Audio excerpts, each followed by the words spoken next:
Hello दोस्तों, Almadad online classes में आपका स्वागत है, वेलकम है, खुशामदीद है।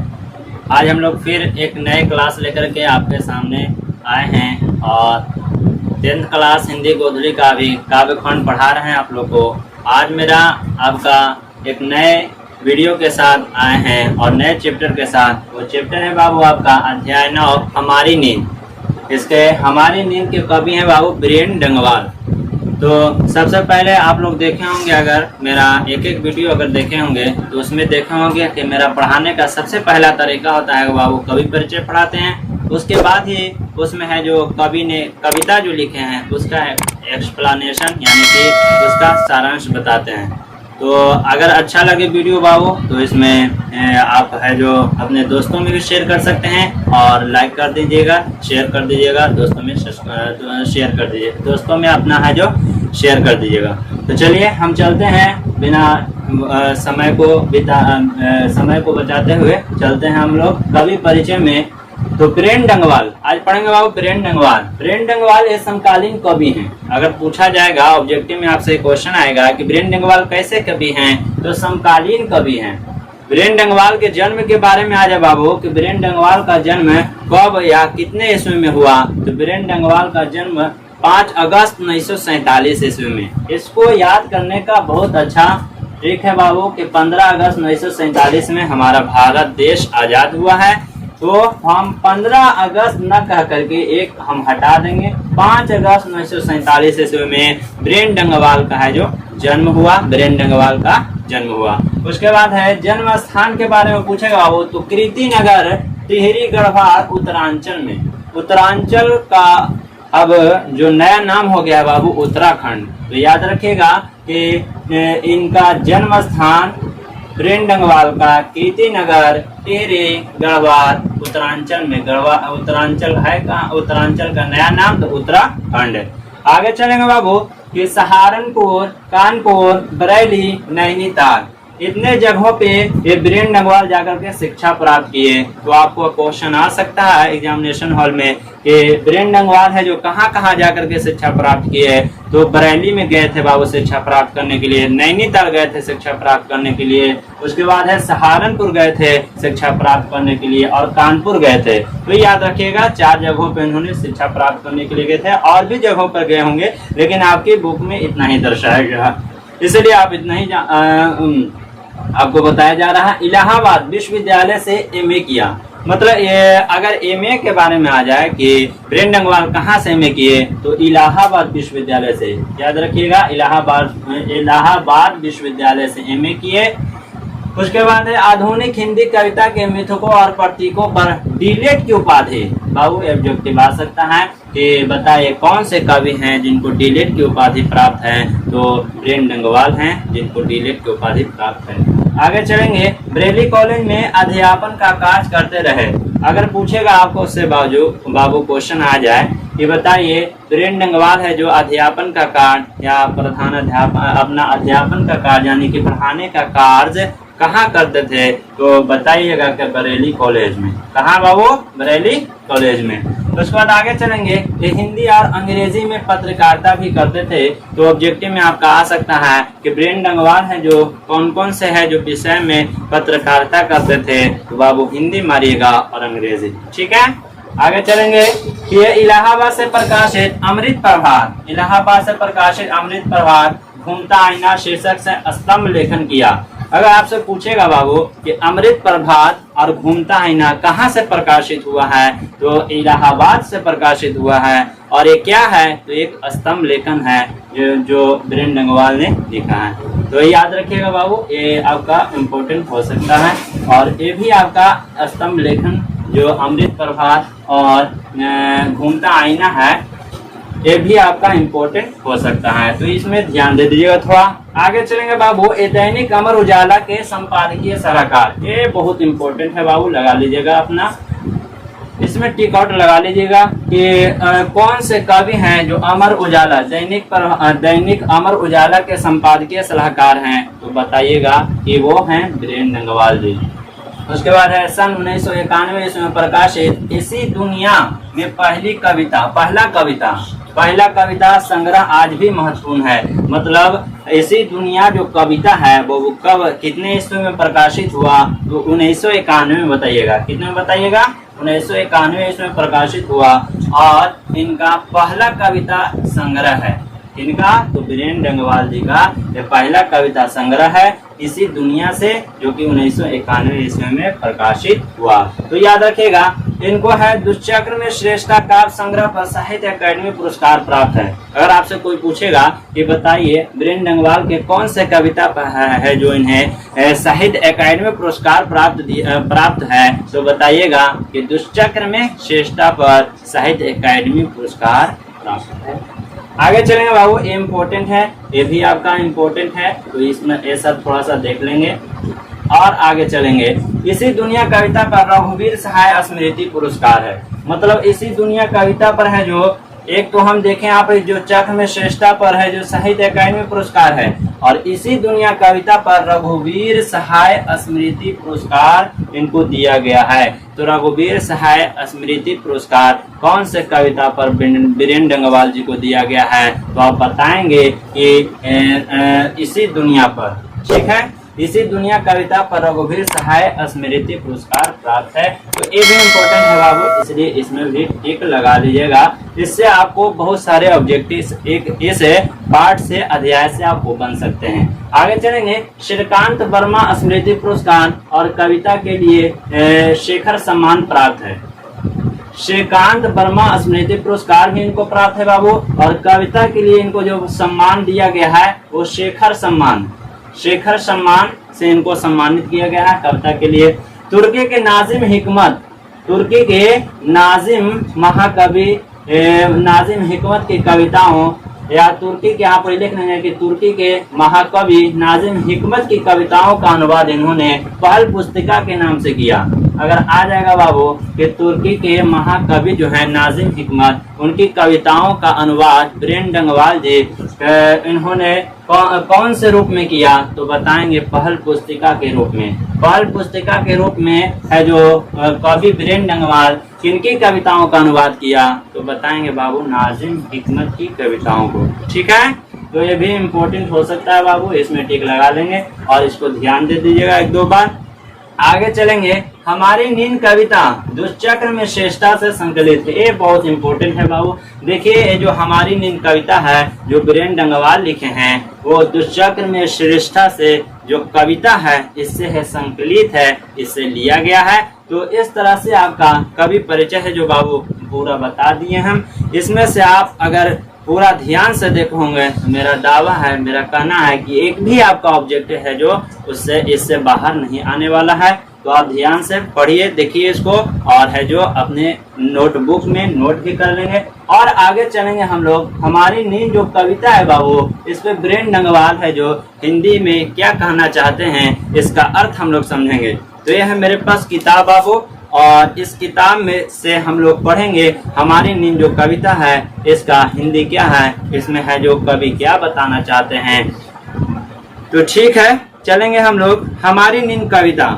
मेरी नींद के दौरान कुछ इंच बढ़ गए पेड़, कुछ सूद पौधे। कहते हैं कवि बहुत ही अच्छा इस हम लोगों को बताते हैं बाबू कि जब हम लोग सोए रहते हैं या हम जब नींद में रहते हैं तो हमारे नींद के दरमियान बहुत सारे क्रियाकलाप हो जाती है, बहुत सारे एक्टिविटियाँ, बहुत सारे हमारे जीवन में बदलाव आ जाते हैं। जैसे हम सोए रहते हैं तो कोई का दुर्घटना हो जाता है, हम सोए रहते हैं तो कुछ पौधा है जो वो आगे की ओर मतलब है जो जन्म लेके आगे बढ़ जाता है। हम जब सोए रहते हैं बाबू तो हमारा साथी है जो कुछ क्वेश्चन पढ़ करके हमसे आगे निकल जाता है। तो इसी पे बताएं कि हम जो नींद लेते हैं बाबू, हमारी जो नींद है इसमें बहुत सारे ऐसे हैं जो क्रियाकलाप होते रहते हैं। तो हमारी नींद, मेरी नींद के दौरान कुछ इंच बढ़ गए पेड़। कहते हैं कि मेरी नींद के दौरान कुछ इंच बढ़ गए पेड़, यानी कि कवि कहते हैं बीरेन डंगवाल के जब हम नींद में थे या नींद के दौरान थे तो कुछ इंच बढ़ गए पेड़। मतलब हम मनुष्य जब नींद में लेता है बाबू, नींद लेता है तो नींद के दरमियान वो मनुष्य जो सोता है वो तो कुछ नहीं कर पाता है, लेकिन जो नहीं सो पाता है जैसे उसके दरमियान सोने के दरमियान कुछ इंचे पेड़ भी बढ़ जाता है, कुछ इंचे सही लेकिन वो आगे बढ़ जाता है। आगे चलेंगे, कुछ सूत पौधे। कहते हैं कि कुछ सूता शुद्धता से हम लोग जो नापते हैं, तो कहते हैं कुछ शुद्ध पौधे भी बढ़ जाते हैं। अंकुर ने अपने नामपात्र कोमल सींगों से ढकेलना शुरू की। कहते हैं कि वो अंकुरन, जब बीज बाबू अंकुरन हो जाता है तो हम लोग है जो उसको है जो जमीन में बो देते हैं, या तो ऐसे ही जमीन पे अगर वो गिर जाता है तो वो अपना अंकुरन लेकर के है जो जमीन से निकलना शुरू करता है, धरती से अपना नामपात्र कोमल सींगों से, उसका जो कोमल कोमल सींग होता है बाबू, जिससे वो ऊपर आने की कोशिश करता है, वो अपना कोमल सींगों से ढकेलना शुरू करता है। किसको?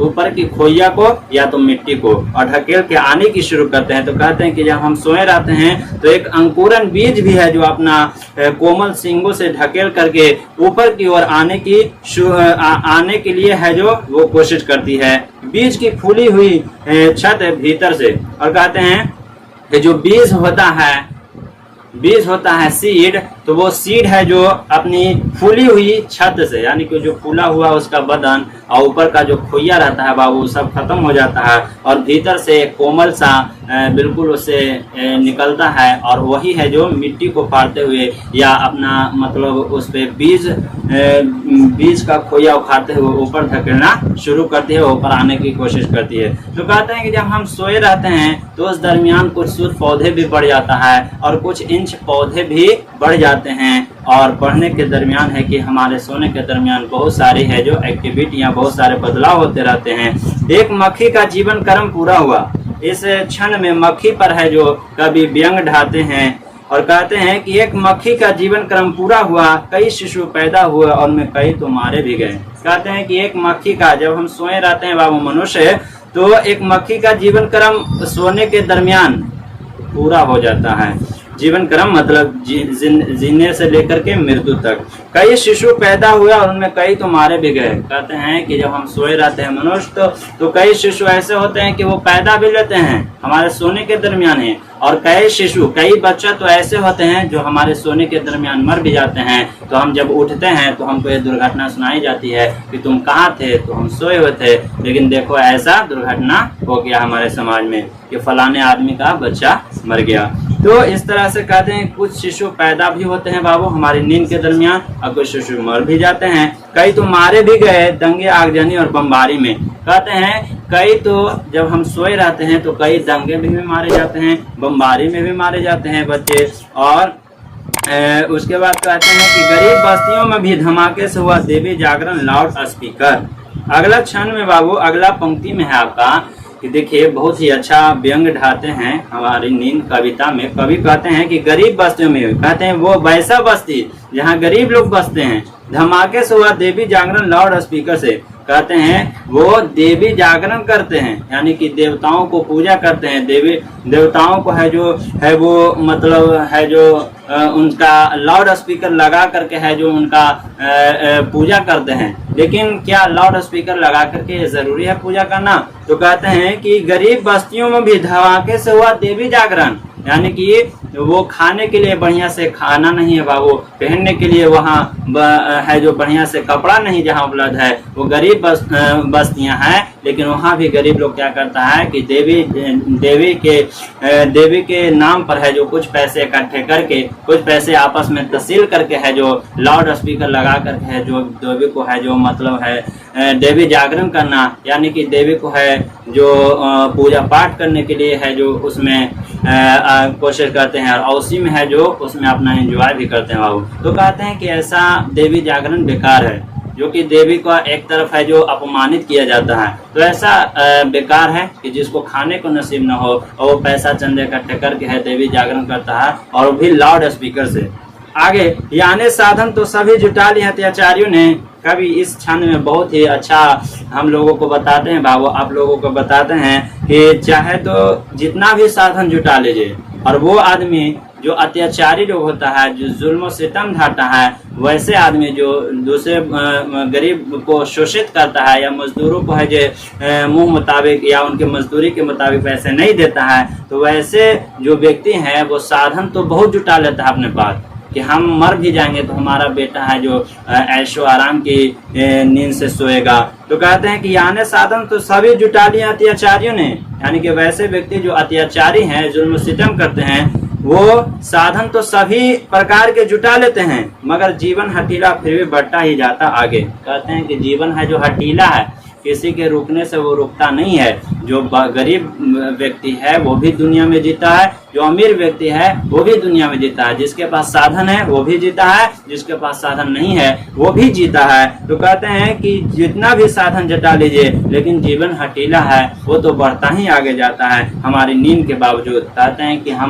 हमारी नींद के बावजूद सब कुछ बढ़ता रहता है, हमारे नींद के बावजूद सब कुछ बढ़ता रहा। हम नींद में सो जाते हैं बाबू, तो हमें कुछ पता रहता है कि हाँ हमारे घर में क्या हुआ, हमारे अगल बगल कौन लोग आए और गए। तो कहते हैं कि हमारे नींद के बावजूद जीवन बढ़ते रहता है, और जीवन बढ़ने के दरमियान है कि जीवन बढ़ता रहता है, यही बताया गया इसमें। और आगे चलेंगे बाबू कि और लोग भी है, कई लोग अभी भी जो भूले नहीं करना साफ और मजबूत इनकार। कहते हैं कि ऐसे कई लोग आपको मिलेंगे जो अभी भी इनकार नहीं करते हैं, अभी भी भूल नहीं करते हैं कि हम बड़े हैं और हम साधन जुटा लिए हैं तो हमें मरना है। मतलब कई ऐसे बड़े लोग हैं बाबू जो आज भी है, जो मरने से इनकार नहीं करते हैं, और वो मतलब है जो सीधा होने से इनकार नहीं करते हैं और साफ मजबूत इनकार करते हैं। मतलब साफ मजबूत यहाँ पर कहा गया कि और लोग भी हैं, कई लोग अभी भी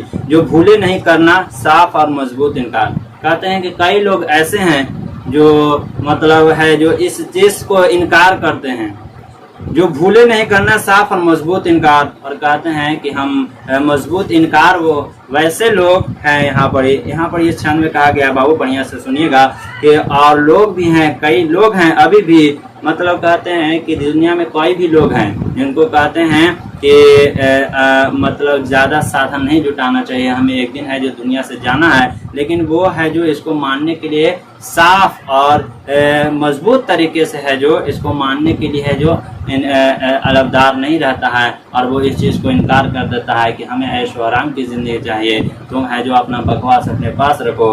तो ये हमारी नींद कविता है बाबू, जो कि छोटी सी कविता थी। इस कविता से हमें ये तात्पर्य मिलता है बाबू, इस कविता से हमें यही तात्पर्य मिलता है कि जब हम सोते हैं तो सोने के दरमियान है जो कई हमारी एक्टिविटी होते जाती है, कई बदलाव हमारे जीवन में आ जाते हैं। जब हम सोते हैं तो कुछ पौधे भी बढ़ जाता है, जब हम सोते हैं तो कुछ इंच है जो पौधे बढ़ जाता है, और मतलब अपना कोमल सींगों से ऊपर आने की कोशिश करता है, और हम सोए के सोए रह जाते हैं। जब हम सोते हैं तो दूसरा हमारा दोस्त जो पढ़ता रहता है वो हमारे एक दो कदम आगे चला जाता है। और इसमें बताया गया है कि जो वैसे व्यक्ति जो अत्याचारी लोग हैं वो अपना साधन तो सभी प्रकार के जुटा लेते हैं, लेकिन फिर भी जीवन हठीला है, यानी कि जीवन सबका बढ़ता रहता है, चाहे तो वो गरीब लोग हो या अमीर लोग हो, जीवन सबका बढ़ता रहता है। और जीवन मतलब नींद के बावजूद ही जीवन सब कुछ बढ़ता रहता है। तो कहा गया कि नींद के दौरान है जो हमारा जीवन बढ़ता रहता है, इसलिए हम लोग ज़्यादा नहीं सोएंगे बाबू, उतना ही सोएं जितना हमारा काम चल जाए, ठीक है। तो कम से कम स्वस्थ व्यक्ति को 6 घंटा, हम जैसे नौजवान लड़कों को 6 घंटा तो ज़रूर सोना चाहिए। इससे आपका है जो माइंड जब ठीक रहेगा बाबू, तभी आप है जो पढ़ाई को भी अच्छे तरीके से ग्रहण कर सकते हैं।